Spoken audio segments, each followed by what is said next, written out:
Bueno, pues continuando con la información y en esta mesa que hacemos cada vez más vigorosa, tenemos que hablar del tema de la vivienda, que es algo que no solamente nos preocupa, sino que nos ocupa y sobre todo informarle, porque es un tema en el que estamos todos involucrados. Por eso quisimos invitar esta mañana a Elena Támez, a Óscar Mendoza y a Rodolfo Díaz, quienes están presentando la coalición por la vivienda, que no busca más que justamente poder acceder a una vivienda digna, justa y además accesible para todos. Muchísimas gracias y bienvenidos a esta mesa para platicar este tema tan importante. Muchas gracias. Muy buenos días. Sí. Empezamos contigo, Elena.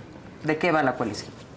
Bueno, pues la coalición estamos tratando de juntar a organizaciones de la sociedad civil, académicos y toda la gente que tiene la experiencia de estar en campo para juntarnos y hacer propuestas y hacer alianzas, porque muchas veces desde el escritorio es difícil dictar un programa o una política y las gentes que están en campo muchas veces son las que están viendo las problemáticas y tienen un acceso mucho más directo. Entonces el chiste es un problema tan complejo, la vivienda, y tan importante que solamente juntando a todos los sectores de la sociedad podemos atenderlo. Rodolfo, ¿cuáles serían las principales preocupaciones en materia de vivienda? Mira, antes que nada, buenos días por la invitación y por darnos la oportunidad de platicar. Sí, gracias a ti. Es importante que concibamos la vivienda no como un espacio donde llegas a dormir. La vivienda es un hogar y es parte de un sistema urbano. La vivienda tiene que estar en un sitio diseñado donde puedas tener tu contacto con la comunidad, como decía Elena, tu contacto con el medio ambiente, que sea un hogar verdaderamente. Tenemos un gran déficit de vivienda en la ciudad, cerca de 3 millones de vivienda, lo cual es una gran deuda que tenemos con los que menos tienen. Este déficit de vivienda pues tiene varios orígenes. El exceso de la regulación es un tema muy importante que no podemos pasar por alto, toda vez que existen los arquitectos que diseñan los espacios urbanos, los arquitectos que diseñamos la vivienda y el sistema de comercios, de equipamiento, mercados, vialidades, pero todas esas ideas y fantasías que tenemos los arquitectos pues tienen que lidiar con el reglamento de construcciones, con la ley de desarrollo urbano, con el reglamento de la ley y con el funcionario que te autoriza. Entonces, si tienes un rezago importante para poder obtener una licencia de construcción que te puede tomar 1 año o 2 años, pues resulta que hay desinhibición de la inversión, no hay certeza jurídica y sobre todo vas creando un rezago importante. Por más que quieras echarle ganas y por más que quieras salir adelante, creo que es un juego de todos. Y esta coalición que tuvimos la suerte de ser anfitriones en el Colegio de Arquitectos para la ciudad y para toda la ciudadanía, es un gran esfuerzo que tenemos que reforzar, donde están las instituciones colegiadas, la Academia Nacional de Arquitectura, los estudiosos de la vivienda y quienes la apoyan y quienes están dispuestos a invertir. Y solo con un gran esfuerzo conjunto y no individual es que podemos tirar hacia el mismo lado y esperamos hacerlo con éxito. Claro. En esta crisis, Óscar, que refleja y que explica muy bien el arquitecto Rodolfo, quiero pensar que es una crisis que fue desatendida primero durante muchos años por diferentes factores que hicieron que además esta crisis se convirtiera en un problema social y económico. ¿Cómo podemos, o en este caso, cómo se puede atender de primera mano y lo más indispensable para que se vayan empezando a conocer resultados? Bien.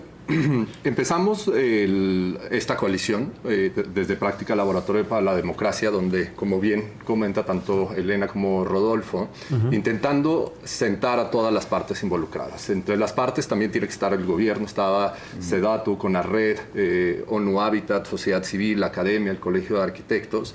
Y justo para hacernos una pregunta que creo que es muy relevante. La presidenta Claudia Sheinbaum se comprometió en su sexenio, lo acaba de anunciar hace poquito, a la construcción de 1.8 millones de viviendas. Pero construir 1.8 millones de viviendas nos obliga a hacernos una pregunta. muy clara. ¿Dónde, cómo y para quién son esas viviendas? Tenemos que partir de... Venimos de una crisis de vivienda generada desde el año 2000, 2018, donde se utilizó un modelo urbano de desarrollo de las periferias que no estaban conectadas. Entonces, también ahora tenemos en el país un problema muy grave de abandono de vivienda, de personas que consiguieron su vivienda a través de un crédito Infonavit, pero ya no lo pueden pagar, y como ya no lo pueden pagar, hay un abandono de vivienda, o viviendas tan alejadas que haces 4 o 5 horas para tu centro de trabajo solamente en traslado, y en esas 4 o 5 horas pues no se vuelve un lugar que sea necesario. Puede ser una vivienda asequible, pero no está en el lugar óptimo, y no puedes dedicarle de una jornada laboral de 8 o 12 horas, aparte en 8 horas solamente en tu traslado, ¿no? Y esos son de los problemas que tenemos que solucionar. También la crisis, hoy tenemos a más de 30 millones de mexicanos en una vivienda adecuada, y que también es algo que tenemos que atender. Y también otra parte de la crisis es cómo atendemos la vivienda para el más de 50% de la población mexicana que vive en condiciones de informalidad y que no tienen acceso a crédito, como un crédito Infonavit, o que no están formalizados, y como no están formalizados vía la banca, no tienen acceso a un crédito hipotecario. Entonces, ¿cómo podemos pensar en mecanismos de acceso a la vivienda? Y también preguntarnos, ¿todos los accesos y modelos de acceso a la vivienda deberían de ser los mismos? El mismo modelo que hemos tenido desde los años 60 a la fecha, que es el gobierno puede construir vivienda asequible a buen precio, y el usuario final o las personas finales la acaban comprando a un crédito con muy buena tasa, o empezar a explorar otros modelos. Por ejemplo, en Chile se está explorando el modelo de tal vez no podemos darle vivienda absolutamente a todos, ¿no? Y sí tenemos un gran rezago de vivienda, pero ¿por qué no hacemos vivienda de renta congelada con precios, con buenos precios, con buenos mecanismos de gobernanza, donde también haya reglas claras, transparencia y toda la parte también de participación ciudadana, que también es muy relevante cuando estamos construyendo tal cantidad de vivienda? Tenemos que evitar los errores del pasado, y que los errores del pasado es construye la vivienda donde te donan el terreno, y el terreno resulta que no está conectado, y que tienes que trasladarte 5 horas a tu centro de trabajo. Eso, yo creo que eso es algo que tenemos que romper, y yo creo que la coalición esté en un lugar propositivo para poder construir con todos los actores, de todos los niveles de gobierno, a nivel federal, estatal y municipal, pero también con sociedad civil. Llevamos muchos años trabajando. Elena tiene mucha experiencia en territorio, Rodolfo igual. O sea, ¿cómo podemos aportar también desde este lado también y pensar nuevos modelos, como por ejemplo el que mencionaba el chileno, pero también en el sureste asiático están generando muchos modelos que son interesantes y replicables para nuestro país? Pero, por ejemplo, hablas del modelo asiático. El ingreso que se tiene ahí no lo tenemos en México. ¿Qué pasa? O sea, ¿cómo poder solucionar a todo este sector que vive en las periferias cuando sabemos que fenómenos como la gentrificación están subiendo brutalmente los precios en la ciudad, básicamente en ciertas zonas, en el centro, que está expulsando a la gente que vivía ahí desde hace años? Sin duda, y la especulación, ¿no? Gentrificación y especulación. Y yo creo que debe haber políticas claras desde el gobierno, los gobiernos estatales, sobre el tema de la gentrificación. No es posible que nos expulsen de nuestros barrios por un tema de gentrificación.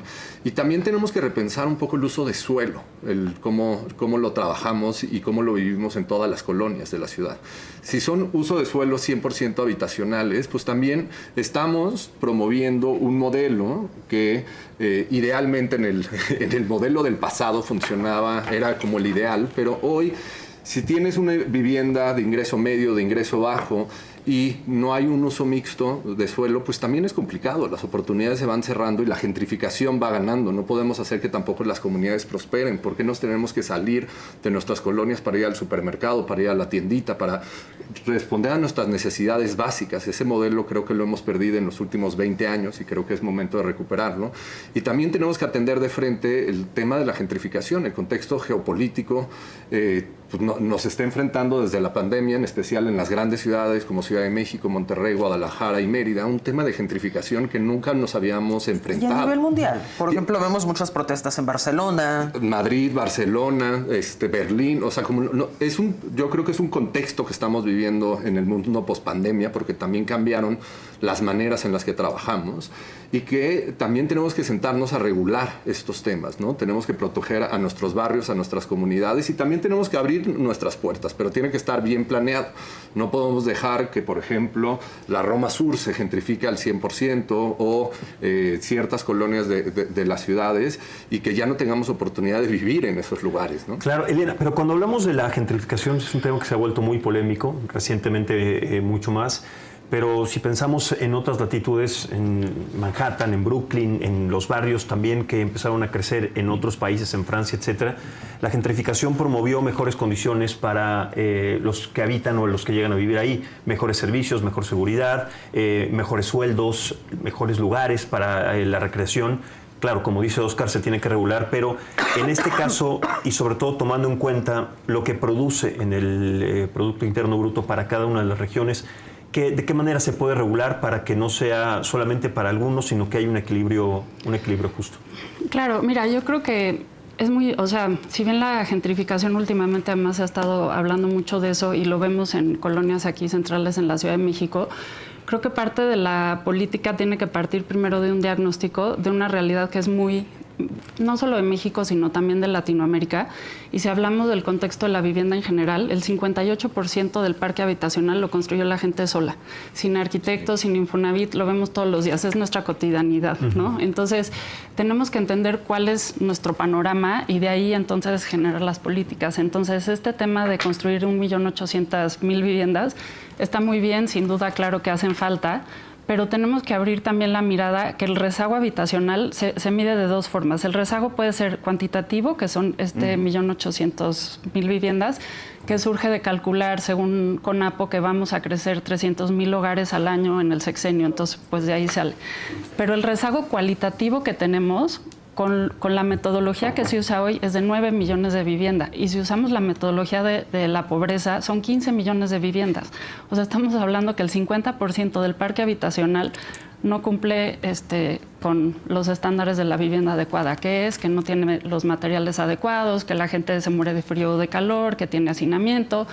Y ahí tenemos Otis, ahí tenemos los terremotos, o sea, todos los desastres naturales que hay que entrar a reconstruir. Entonces, mientras no entendamos que paralelo a esta política, y bien hay un componente de mejoramiento de vivienda en la política, pero lo malo es que siento que no estamos midiendo lo que tenemos que medir. La medición del rezago ya lleva muchos años y se estableció cuando las colonias apenas estaban surgiendo y eran casitas de madera y este tipo de cosas. Entonces, el rezago se mide principalmente con tres cosas. Tiene que una vivienda que tenga más de 2.5 personas por habitación, se considera que está en hacinamiento, que no tenga materiales adecuados en pisos, techos y muros, y esa es una discusión gigante porque, por ejemplo, los techos de madera, los techos de bambú, ahora que estamos hablando tanto de sustentabilidad, si tu casa es de eso, estás en rezago habitacional. Entonces, y la tercera es que tenga conexión al drenaje. Entonces, cualquier vivienda que no cumpla con esas tres está en rezago habitacional. Es increíble porque si ves gente que vive en Hong Kong, en estos rascacielos, pues vive en hacinamiento y le costó millones, ¿no? Sí, porque sí, son cada vez más pequeñitos estos lugares. Sí, y lo que hemos visto en campo, por ejemplo, es que los problemas que vemos son de seguridad estructural, porque las casas cuando empiezan las colonias empiezan un cuartito y pues un cuartito es muy fácil, pero cuando no hay suelo, entonces las familias siempre se quedan a vivir en la casa de los padres, pero construyen en las azoteas. Y entonces ahí ya le echaste más peso del que estaba calculado. Entonces a la hora de ampliarse las viviendas empiezan a generar problemas estructurales. Muchos problemas, por ejemplo, de iluminación y ventilación. Yo creo que de lo que más hacíamos en Mejoremos era abrir patios de iluminación y ventilación. Entonces, cuestiones muy básicas de habitabilidad están sin resolver y no las estamos midiendo. Y entonces, sobre todo en el tema de seguridad estructural, estamos viendo antes, el otro día, la organización de Techo, que es una organización muy padre de jóvenes que atienden a las familias de veras más vulnerables, las que ni siquiera mide el INEGI, decían que cuando empezaron atendían un desastre natural al año. O sea, se distraían de lo que hacían para ir a atender algún desastre natural. Y ahora solo atienden desastres naturales. O sea, uno tras otro, tras otro, tras otro. Y pues es la realidad, ¿no? Lo estamos viendo todos en las inundaciones y eso. ¿qué vamos a hacer con este parque habitacional que tiene todas estas deficiencias y por qué no lo estamos reestructurando para evitar tener que llegar a reconstruir después? Entonces, no es nada más las viviendas nuevas, sino son la mitad de las viviendas que están con todos estos problemas y que no lo estamos ni siquiera midiendo. Entonces, sexenio tras sexenio decimos, ¡ay, qué padre! Estamos habitando, estamos mejorando el rezago. Pues sí, pero ¿cómo lo estás midiendo, no? Entonces, estamos ya en otra época. Tenemos que mejorar nuestras mediciones, tenemos que mejorar nuestro monitoreo para que las soluciones que diseñemos realmente estén atendiendo el problema, pues, mayoritario, ¿no? Entonces, pues sí, hay como mucho trabajo por hacer, pero también muchísima experiencia. O sea, México fue pionero siempre en el tema de vivienda. En los 70s fue de los primeros países que instauraron primero el FONAPO, y en esa época fue un instituto que sigue siendo en su diseño original, no después de los 80s, modelo de cómo atender a esta población, y en lugar de verlos como un problema, realmente son los que han construido las ciudades, ¿no? A pesar de no tener ayuda, a pesar de no tener financiamiento, a pesar de todas estas cosas. Entonces, incluso en el Plan Nacional de Desarrollo Urbano, los 3 indicadores que se van a usar para medir vivienda es cómo se superó el rezago, si se le dio acceso a servicios, que es un poco redundante porque ya lo mide el rezago, y cuántas personas accedieron a financiamiento. Está muy bien mejorar en todos esos, pero no va a solucionar los problemas que están. Y entonces, la verdad es que el indicador de rezago ha servido para que todos los gobiernos a todos los niveles hagan programas de mejoramiento y regalen bultos de cemento, láminas, para esto, ¿no? De que es de materiales no aptos, entonces te regalan un bulto de cemento, entonces ya es de cemento, ya, palomita. Entonces, tenemos como que profundizar un poquito más en entender la problemática para ser un poquito más certeros. Sí, perdón, adelante. No, dale. Me llama mucho la atención lo que dice Elena, arquitecto Rodolfo Díaz, porque cuando se empieza a regular, se empiezan a atacar y a visualizar los problemas de tantas irregularidades, tantos asentamientos irregulares. Yo me pongo a pensar así de bote pronto, el alcalde Álvaro Obregón tiene una cantidad de asentamientos irregulares impresionante que se han dado más en las barrancas, en lugares en donde empiezan a llegar, donde prácticamente no había nada. Pero últimamente, y por la situación de las lluvias, nos damos cuenta de que la ciudad está colapsada. Hemos también leído los últimos informes de los científicos y especialistas de la máxima casa de estudios de la UNAM diciendo que en 10 años esta ciudad se va a colapsar si siguen poniendo más edificios, si siguen poniendo...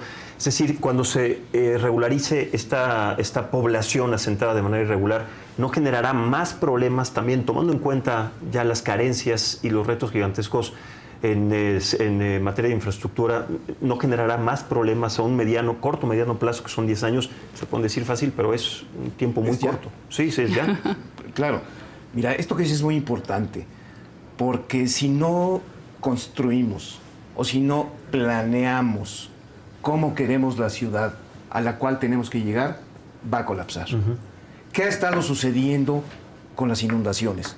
Se han estado invadiendo suelos de conservación. Exacto. Suelos donde la roca basáltica absorbía e infiltraba el agua al subsuelo. Los mantos acuíferos naturales. Naturales. Sí. Hoy en día tenemos esas superficies cooptadas por vivienda, por asfalto, por concreto, y ya nos está filtrando el agua.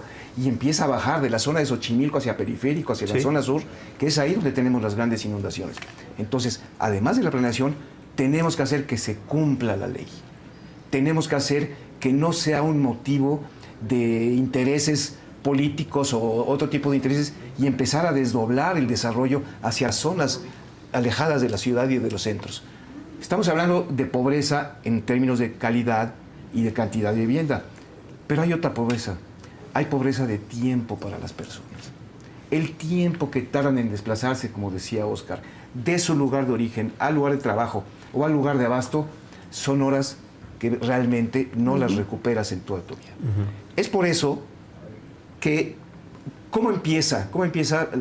No se nos olvide, que en el año 2000, el expresidente Andrés Manuel López Obrador, en una acertada decisión, pero tras esas decisiones hay que tener planeación, circunscribe el desarrollo de la ciudad a solo 4 delegaciones centrales: Miguel Hidalgo, Cuauhtémoc, Venustiano Carranza y Benito Juárez. Cuando eran delegaciones, no alcaldías. Cuando eran delegaciones, Exacto. ahora son alcaldías.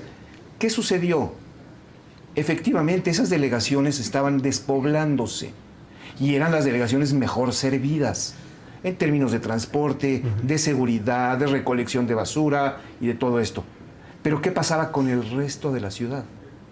Se empezó a presionar y a cambiar el uso de suelo, a cambiar el precio del suelo en esas 4 delegaciones.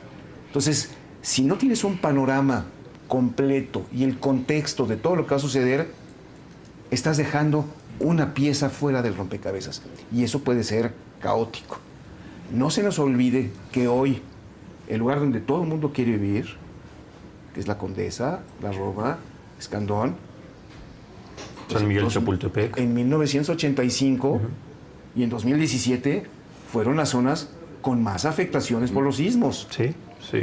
Esta es una ciudad que está construida sobre un lago. La Ciudad de México tiene 3 tipos de suelo: suelo duro, suelo de roca, suelo de transición y lacustre. Y esas zonas están en suelo lacustre.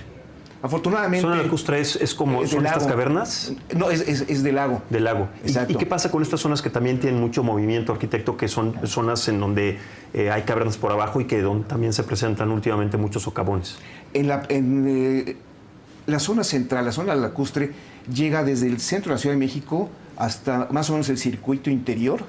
Esa es la primera parte, que es la zona del terreno más blando. Luego de ahí del circuito interior podemos llegar hasta periférico, que es la zona de transición donde no es lacustre y no es roca, y de periférico hacia arriba es la zona dura, donde estamos ahorita. Ningún edificio se ha caído en este tipo de suelo, en suelo 1. Sin embargo, la extracción del agua ha desestabilizado el suelo y cada vez necesitamos 2 cosas. Primero, cimentar los edificios de otra manera y sacar agua cada vez más abajo o tener que traer agua de otros lados. Entonces, ¿eso qué provoca? Provoca microsismos, provoca inestabilidad del suelo, pero esos son problemas técnicos que tienen solución. Tienen solución porque el Instituto para la Seguridad de las Construcciones de la Ciudad de México ha hecho un excelente trabajo donde ha reforzado los edificios, las normas técnicas están en cierto punto controladas. Pero tenemos que vigilar lo que decía Oscar, la planeación urbana. Tenemos instrumentos de planeación de 1997, que fue el primer plan de desarrollo urbano, que en realidad fue un levantamiento de lo que existía, no había experiencia, pero los programas tienen vigencias una vez que los aprueba la Cámara de Diputados de la Ciudad de México, les da vigencias de 20 años. Entonces alguien que tenía 5 años, en 20 ya tiene 25, ya va a la universidad, ya tiene auto, ya puede tener familia. Entonces necesitamos que la revisión de los programas de planeación sea mucho más eficiente, mucho más ágil y sobre todo reconociendo el incremento demográfico de la ciudad y las nuevas maneras de vivir. Ya hablamos de varios temas. Por ejemplo, la gente que hace 5 horas a su casa, la gente que vive en la informalidad y no accede al crédito, pero los que sí pueden acceder al crédito, las tasas en México son escandalosas. 13%, entre 10 y 13% por cada millón de pesos que te pagan, tienes una mensualidad de casi 10,000 pesos y le agregan el seguro y el seguro del desempleo y el seguro de no sé qué y se te va acumulando. No se compra una vivienda con 1,000,000 de pesos en la Ciudad de México. Créditos de 20 años que los primeros 10 años no van a capital. O sea, son créditos que pagan intereses y, como dice Kim, altísimos. Una vivienda más o menos de 3 millones que se pudiera comprar en la Ciudad de México es una mensualidad de 30,000 pesos. ¿Quién lo puede pagar? Coincido y con este tema de son 10, 15 años de pago de intereses no capital, y creo que ahí también tiene que entrar la banca de desarrollo. O sea, si la banca de desarrollo no entra a solucionar este tema, es muy complicado seguir adelante, porque hoy es casi imposible comprar vivienda en una gran ciudad o porque hay tanta invasión de predios. Pues también responde a que es irrealista poderte endeudar 1, 2, 3 millones de pesos y pagar 30, 40 mil pesos más los gastos de tu familia y más subsanar las cosas como educación, seguridad social o temas de salud pública, ¿no? Entonces yo creo que ahí sí es necesario que entre la banca de desarrollo y tenemos que replantearlo desde la banca de desarrollo. Y también tenemos que encontrar una manera de dar tasas preferenciales a desarrollo de vivienda, ¿no? Vivienda nueva, ¿qué tasa le podemos dar? En vivienda de autoconstrucción, con un proceso también de capacitación. No podemos, los datos que pones en la mesa son clarísimos. Más de la mitad de la vivienda en este país se construye bajo autoconstrucción. Con el presidente López Obrador hubo un programa ahí de microcréditos, pero nos falta toda la parte de capacitación de cómo construir esa vivienda hacia arriba para que no se caiga, para que cumpla las normas, pero también cómo podemos financiarla, no con créditos a la palabra, sino con microcréditos reales, con tasas que estén por debajo de la inflación, pero para eso es la banca de desarrollo y para eso también tiene que entrar el Infonavit, no solo con una política más ambiciosa de cuántas viviendas vamos a construir, sino cuál va a ser la tasa. También a la respuesta a esto, uno de los grandes problemas de abandono de vivienda en este país no solo es que estén muy lejos, es que es impagable el crédito. Y el proceso de renegociación con la banca de desarrollo y con la banca privada es sumamente complicado en este país. Entonces, es mucho más fácil cuando ya te llegó la soga al cuello, cuando ya no puedes, pues abandonar tu vivienda y decir, pues aquí se acabó y regreso otra vez a las condiciones terribles en las que vivía antes de ponerme a renegociar mi crédito, ¿no? Y ahí sí necesitamos que haya un rescate del Estado. O sea, sí, esto tiene que ser una política pública, como funciona en muchos lugares del mundo. Por ejemplo, en Alemania, pero también me puedo bajar en América Latina. Y hay muchos lugares donde la banca de desarrollo sabe que está tomando un riesgo y que sí tienes que medir por deciles. De tal decil a tal decil, esto va a ser un crédito de riesgo. Y está bien. Pero hay que buscar la manera ordenada también de recuperar esas carteras vencidas, ¿no? Porque si todo es cartera vencida hacia el abandono y con tasas de este tamaño, pues nunca vamos a lograr mejorar la calidad de vivienda, pero tampoco la posibilidad de que más mexicanos puedan tener acceso a la vivienda. Y dinero que sí pueden pagar los extranjeros, los que vienen y generan la gentrificación. Ellos sí pueden pagar estas cifras. Sin duda, y además nos suben los precios y nos expulsan, pero también pongámonos ahora en los zapatos. Imagínate que vives... te voy a contar el caso de una ciudad que está muy cerca de Mérida, Yucatán. En realidad más cerca de Progreso. Se llama la comunidad de Flamboyanes. Y la comunidad de Flamboyanes se fue construyendo primero vía la invasión de predios, que es una comunidad de pescadores que salen a Progreso todos los días o se van por temporadas de hasta 30 días para el pulpo y la pesca y para la pesca, pero sigue creciendo y creciendo. Y como no hay un plan de urbanización y es un ingreso bajo, y no hay un plan de urbanización, ¿cómo sigue creciendo en Flamboyanes? Pues con invasión de tierra, con unas condiciones de pobreza extrema, pero severas, o sea, con unas casitas de lámina, en tierra, ni un ventilador, no hay luz, no hay agua, no hay drenaje, no hay absolutamente nada. Pero te dicen que si te quedas ahí 3 años, los grupos clientelares, viviendo en estas condiciones terribles de pobreza, el gobierno tarde o temprano te va a atender. O te lo va a dar. ¿Qué significa que te va a atender? Que te lo va a dar, ¿no? Que va a expropiar el predio y ya te van a poder construir tu vivienda. Porque también esa es la manera en como en la gran parte del país es como se puede adquirir la tierra invadiéndola. Porque tampoco tenemos una política clara de urbanización, pero tampoco de vivienda asequible. Y ¿qué es lo que sucede? Como en la Ciudad de México, crecen y crecen y crecen las periferias vía invasión de predios. O sea, porque tenemos el gran problema en ciertas partes de Iztapalapa por agua, pues porque no hubo un desarrollo ni planeación urbana. Si nos vamos a Ecatepec, es lo mismo. Y ejemplos como Flamboyanes, Ecatepec, Ciudad Neza, sobran. Porque vamos invadiendo las barrancas sin nada de planeación. Vamos invadiendo los terrenos sin nada de planeación. Yo creo que sí hay un problema de invasión de tierra, pero el origen también es que no hay una política o no ha existido una política de vivienda asequible que atienda a que no podemos pagar tasas del 13% anuales. Es imposible para cualquier persona. Y también en el tema de cómo vamos a apoyar a los movimientos de base también para asegurar vivienda. Ahora en la Ciudad de México estamos viviendo un fenómeno extremo que creo que no vivíamos desde los 80s, que tiene que ver con la invasión de predios. ¿Se acuerdan? En los 80s, sí. Post-temblor 85, hubo un tema de invasión de predios muy grave y que nos tomó muchos años poderlo corregir, que se corrigió con un tema de cobro de predial. Pero ahora estamos regresando a esto mismo. Pero también yo creo que esto es la la consecuencia de no haber dado vivienda asequible. No es que quieran invadir el predio, no es que quieran vivir de gratis. El problema es que no tienen dónde vivir, o la solución es irte a las periferias viviendo en una casa en la barranca que no tienes un solo servicio público. Entonces, también eso es un diagnóstico de la realidad que estamos viviendo en nuestro país. Ahora, hay un tema que considero, Elena, bueno, esto se lo pregunto a los tres, que posiblemente está invisibilizado, retomando el aspecto de estas casas del Infonavit que se construyen, a la gente le quedan lejos de su trabajo, las terminan abandonando, pero esos elefantes blancos, si se le puede decir, quedan ahí. ¿Quién las recupera? Porque lo que yo tengo entendido, esto es un tema mucho más profundo y que además también refleja actos de ilegalidad y de corrupción. ¿A qué me refiero? Que hay diferentes bufetes de abogados, despachos jurídicos que se ponen de acuerdo con quienes en su momento canalizaron estos proyectos del Infonavit, funcionarios públicos, las vuelven a adquirir, las regularizan por 80,000 pesos, pero cuando hablamos de 3,000 viviendas, es un negocio gigantesco, multimillonario, que beneficia a unos cuantos y que además no se ha visibilizado porque deja sin un patrimonio, una casa, a un grupo de personas que en su momento tenía esa posibilidad, que la terminó abandonando, pero ¿y después a dónde van estos elefantes blancos, estas casas? ¿A dónde va esa infraestructura que ya fue creada? ¿Y por qué no se ha investigado a estos pocos beneficiados? Coincido, hay una mafia en este tema y también... Y conocen ese tema, ¿no? Sí, y también la conflictividad social que genera el abandono de vivienda. O sea, sí. ¿Recuerdan estos grandes desarrollos que se hacían con Peña Nieto, con Calderón? Con Calderón eran los desarrollos urbanos integrales sustentables, que eran ciudades satélites que en teoría tenían todos los servicios. En Tijuana hay muchos de estos. En la Ciudad de México también se hicieron muchos de estos.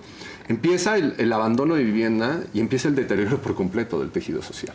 Entonces ahí es donde empiezan a existir de nuevo las pandillas, o por ejemplo en Ciudad Juárez, es donde estaban muchas veces escondidas las muertas de Juárez, o temas de violencia, o temas de drogadicción. O sea, está por un lado la mafia que recupera estas casas, y por otro lado también la conflictividad social que generas dentro de tu barrio.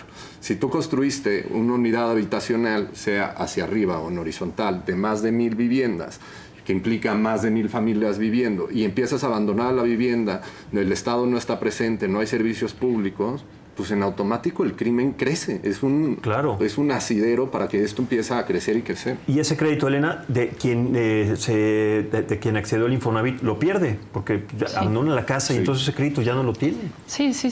Y además, además del tema de las tasas y todo, lo difícil de esto es, pues por algo se abandonó. Entonces, si no se arreglan, a veces dicen que nada más las van a mejorar pero pues eso no es el problema. El problema es todo lo demás que hemos mencionado, ¿no? La ubicación, las tasas, todo. Entonces, cuando queremos ver a la vivienda como 4 paredes, pues realmente nos estamos perdiendo de todo lo que implica, ¿no? Y sobre todo la ubicación, que es lo más... Y el entorno, es lo más importante. O sea, si no tienes una buena ubicación, tienen una buena ubicación, ¿cómo se va a resolver eso? O sea, es muy complicado. Eso no tiene...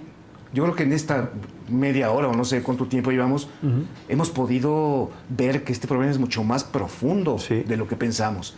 Esto lo detona el 4 de julio con la agresión contenida de quienes reclamaban vivienda y reclamaban una serie de espacios, pero es lo que nos hizo despertar y nos sacudió ver qué es lo que está sucediendo. Oscar hablaba de lugares donde hay un gran número de viviendas, una gran densidad, pero si no acompañamos esa vivienda de un equipamiento urbano, de una infraestructura urbana, de áreas verdes, de áreas de recreación, áreas donde puedan salir los niños a jugar, si el habitante de la zona no toma el espacio, lo toma la delincuencia. Entonces necesitamos ver la ubicación de la vivienda, pero con todo junto. Movilidad, que es súper importante. Por eso las 4 delegaciones centrales se saturan, porque hay metro, hay metrobús, otro tipo de... Hay ciclovías, centros comerciales, tortillerías, hay vida. Donde no hay equipamiento urbano, no hay vida social. Entonces, ahí está la vivienda. Ahí están los modelos económicos a seguir. Hay vivienderos muy fuertes que hacen vivienda en renta. Esa vivienda en renta también, el que tiene lana, quiere hacer lana como sea. Y si el nombre del juego es hacer vivienda en renta, a este precio, le van a entrar. Simplemente van a tener más unidades de negocio que en lugar de tener 100, a lo mejor van a tener 1000. Claro. Pero están dispuestos a invertir dinero en recuperar esas zonas. Tenemos en el centro histórico, tenemos en ciertas zonas que están un poco más alejadas de la zona urbana, pero que con una buena planeación son la buena alternativa. Y dejamos también el tema aquí que hay que tocar, que es la legislación de la tenencia de la tierra. Sí. Ese es un tema muy importante. Casi nos vamos. Conclusiones muy rápidas, Elena. Creo que tenemos que hacer un mejor diagnóstico y entender mejor este problema tan complejo con diferentes aristas para poder hacer soluciones adecuadas, porque lo que hemos hecho hasta ahora es diseñar soluciones esperando que la demanda acceda a esas soluciones y le tenemos que hacer totalmente al revés, ¿no? Tenemos que dar soluciones para los problemas reales. Entonces, a través de las coaliciones, a través de recoger toda la experiencia acumulada que hay. Y yo sin duda nada más sí quisiera decir que toda esta noción de las colonias populares y los asentamientos informales, no estoy romantizándolo y sin duda tienen muchas complejidades, pero también han resultado ser mucho mejores entornos en todo esto que estamos, porque con el tiempo, esas viviendas nunca se van a abandonar porque han costado tanto trabajo y en muchos casos, si bien el tema legal está ahí todo, las familias sí pagan, no es gratis, no están viviendo de a gratis, pagan algo que pueden pagar. Pero al final del tiempo, en los años, estas viviendas y estas colonias tienen mejores entornos y han sido mucho más flexibles para la gente. Entonces, tenemos también que entender cómo le ha hecho la gente cuando nadie más le ha tendido una mano porque tienen estrategias muy buenas. Las cajas populares han sabido financiarlos con tasas totalmente que pueden pagar. Entonces, hay ahí todo un mundo que afuera del discurso de la academia ha solucionado su problema y tenemos que invitarlos a la mesa también a discutir. Oscar. Yo creo que una política de vivienda no se debería de medir por el éxito, en el éxito por llaves entregadas, sino por tiempos reducidos de traslado, por cuántos servicios te está brindando el Estado y por barrios que cuidan a la gente, ¿no? Hay una parte muy importante. No podemos vivir solo en ciudades dormitorio, ¿no? O en colonias dormitorio donde sales a las 4 de la mañana, regresas a las 10 de la noche para repetir esto de lunes a sábado. Necesitamos barrios activos que se cuiden, barrios cercanos a nuestros centros de trabajo y barrios dignos, ¿no? O sea, también lo que comentabas a mí me parece muy importante y conocer también la idiosincrasia de cada uno de los barrios. También planear bien el espacio público. También sin un buen espacio público es muy difícil tener buena calidad de vivienda. Si vives en un espacio de 45 metros cuadrados, ¿dónde está tu espacio de esparcimiento? ¿Dónde está el parque? ¿Dónde está la plaza? ¿Dónde está la calle para jugar fútbol? O sea, todo eso es a lo que yo me refiero, de barrios que cuidan a su gente.